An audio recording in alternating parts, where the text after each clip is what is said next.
Hello everyone, I hope you all are doing very well. Today's subject is Hindi grammar.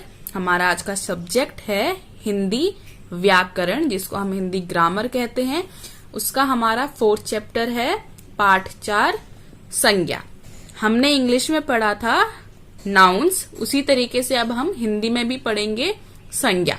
तो जैसा हमने उसकी define English में की थी, उसी तरीके से हम पहले हिंदी में भी इसकी डिफाइन जानेंगे. इस संसार में प्रत्येक वस्तु का कोई न कोई नाम अवश्य होता है. संसार में कोई भी पुरुष, स्थान, गुण, स्वभाव ऐसा नहीं है जिसका नाम न हो. आप सभी को पता है, हमारी दुनिया में, इस संसार में जो कुछ भी है उन सभी चीजों का नाम है. आपके नाम से लेकर हर एक वस्तु का नाम है, हर एक छोटी छोटी चीज का नाम होता है. चाहे वो फिर किसी पुरुष का नाम हो, स्थान का नाम हो, गुण का नाम हो या स्वभाव का नाम हो. ऐसा कभी भी नहीं होता है कि किसी का नाम ना हो. तो संज्ञा किसे कहते हैं? तो जब आपसे पूछा जाएगा कि संज्ञा किसे कहते हैं, तब आपको ये परिभाषा याद रखनी है. किसी व्यक्ति, वस्तु, स्थान, गुण या भाव के नाम को संज्ञा कहते हैं.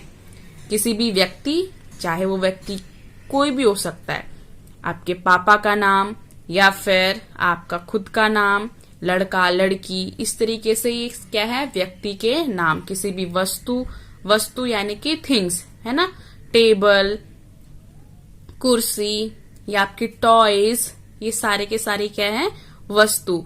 स्थान आपका कुछ भी हो सकता है, घर, स्कूल, मंदिर, कुछ भी आपके स्थान या फिर किसी जगह का नाम, दिल्ली, अमेरिका, ये सारे क्या है आपके स्थान.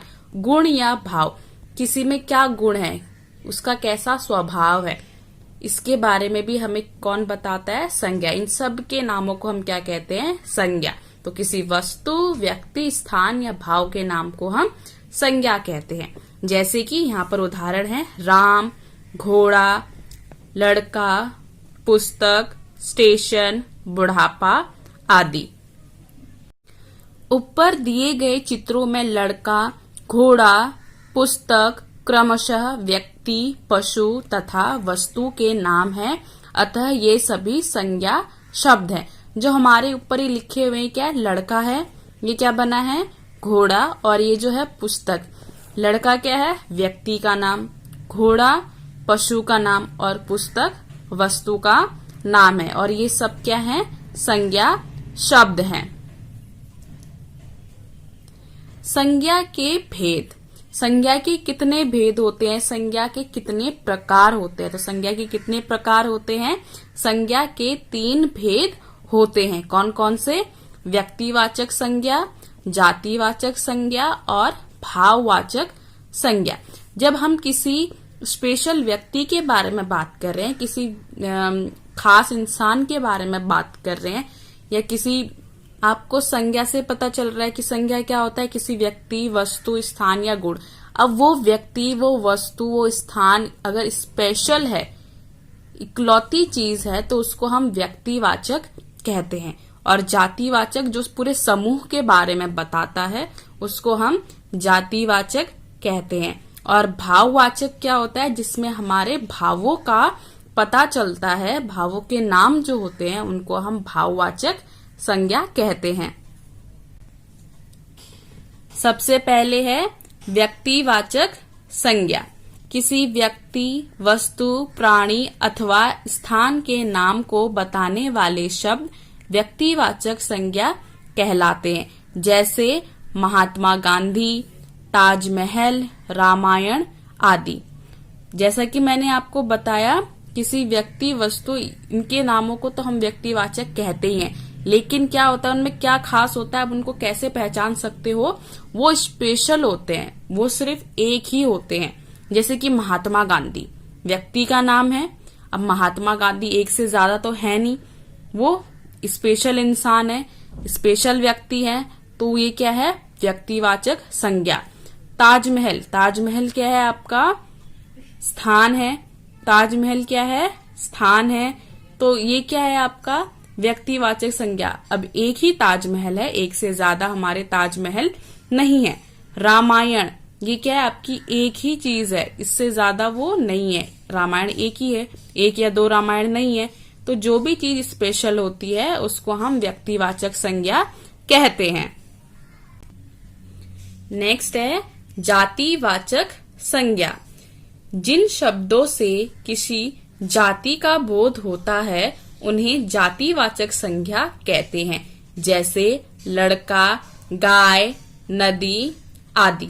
जब भी हमें किसी जाति या किसी समूह के बारे में बात की जाती है, जिस शब्द से हमें पता चलता है ये एक जाति के बारे में बात हो रही है, एक समूह के बारे में बात हो रही है, उसको हम जातिवाचक संज्ञा कहते हैं। अब जैसे लड़का, अब लड़का क्या है, एक समूह है पुरुषों का, ठीक है। लेकिन अगर उस लड़के का कोई नाम होता, जैसे कि राम या फिर मदन, मोहन, सोहन, कुछ भी नाम होता, तो वो नाम एक है, उस स्पेशल लड़के का एक नाम है।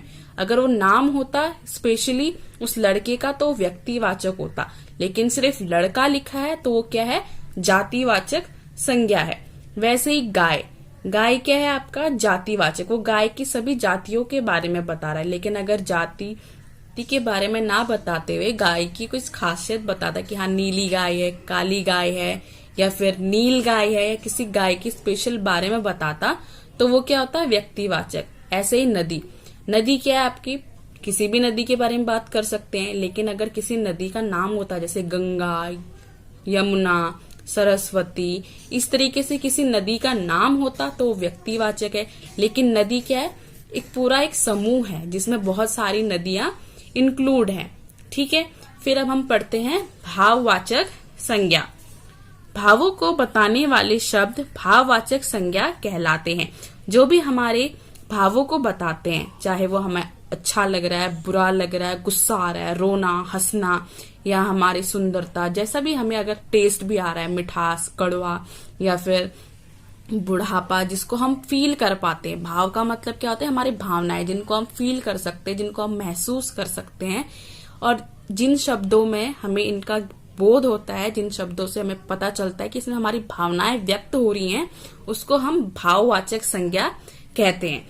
अर्थात जो संज्ञा शब्द किसी व्यक्ति या वस्तु के गुण, दोष, धर्म, दशा आदि को बतलाएं, वे भाववाचक संज्ञा कहलाते हैं।